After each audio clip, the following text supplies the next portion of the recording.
आपस में बातें करने लगे तो मैया सोचने लगी क्या बात है लाला, राधा जी को जाने नहीं दोगे क्या?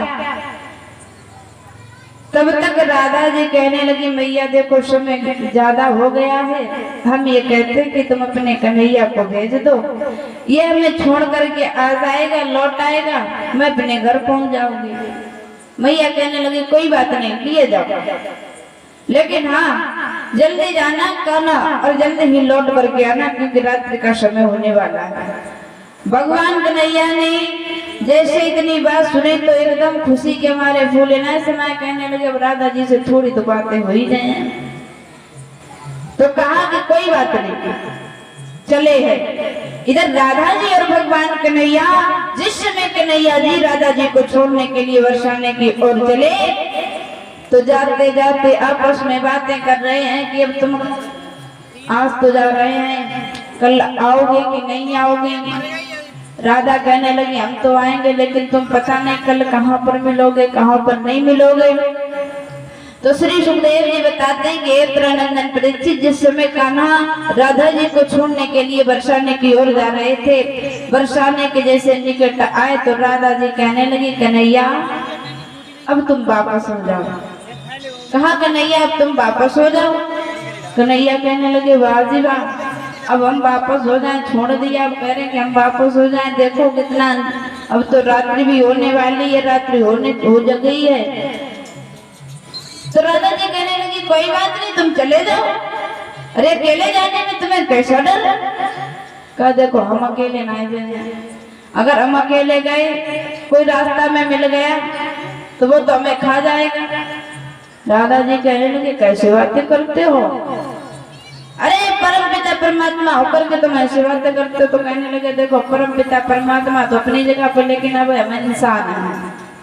जैसे इतनी बात कही तो आज राधा जी कहने लगी कोई बात नहीं, चलो आधी दूर पे हम तुम्हें छोड़ाते हैं, बरसाने से बाहर निकाल देंगे, उसके बाद में वृंदावन के जब निकट रह जाओगे तब हम लौट आएंगे। कहा ठीक है। इधर राधा जी कृष्ण को छोड़ने के लिए गई, जैसे ही वृंदावन के निकट आई अब कहने लगी हम अकेले रह गए। तो आज श्री सुखदेव जी कहते हैं कि त्रिनंदन परीक्षित इसी प्रकार से जब राधा जी अगर बरसाने में पहुंच जाती है तो कन्हैया कहते हैं हम अकेले रह गए, और कन्हैया जब पहुंच जाते हैं तो राधा जी कहने लगी हम अकेले रह गए, वो क्या करें? तो राधा जी अंत में कहने लगी कि ऐसा करो कि अब तुम वापस चले जाओ। राधा जी ने वहीं पर साथ छोड़ दिया। जब अपने महलों में जाने लगी, बरसाने में घुस गई, महलों में जाने लगी तो भगवान कन्हैया आज क्या किया है कि राधा चली बरसाने और श्याम सिसकी भर के रोए, राधा चली बरसाने श्याम सिसकी भर के रोए।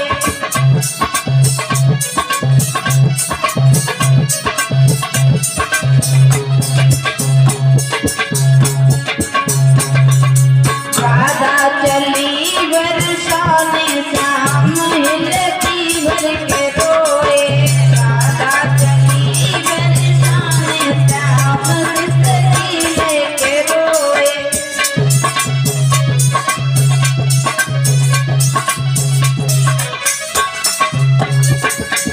आज मेरे बंधु भगवान कन्हैया जिस समय रोने लगे सिसकी भर के मारा, जैसे मालूम पड़ता था जैसे एक गाय का बछड़ा मैया से दूर हो रहा हो। वारे कन्हैया, राधा जी ने पीछे मुड़कर भी नहीं देखा, वो रोते रहे, लेकिन राधा जी ने पीछे मुड़ करके नहीं देखा। कहने लगे अगर हम पीछे मुड़ करके देखेंगे तो हमें इन पर दया आ जाए, फिर हमें इन्हें छोड़ जाना पड़ेगा।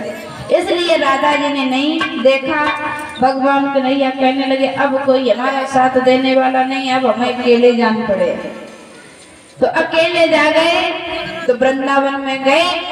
मैया यशोदा के जिस समय आंगन में पहुंचे बड़े उदास, तो मैया कान लगी कौन लला का बात, बहुत रात्रि हो गई, इतनी देर के बाद आए, लेकिन इतनी तुम्हारी मुख पे उदासी कैसी है?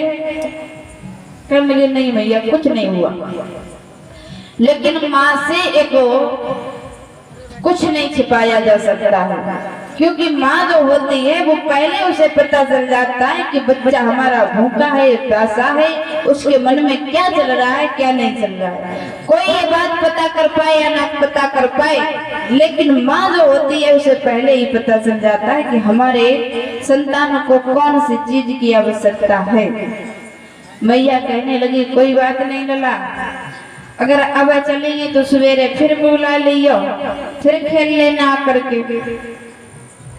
तो इधर जब समझा बुझा करके भगवान कन्हैया जो थे मैया से कहने लगे और कच्छ में जाकर के जिस समय शयन करने लगे, जब धीरे से समय व्यतीत हुआ, रात्रि व्यतीत हो गई, सुबह हो गई। जब जैसे सुबह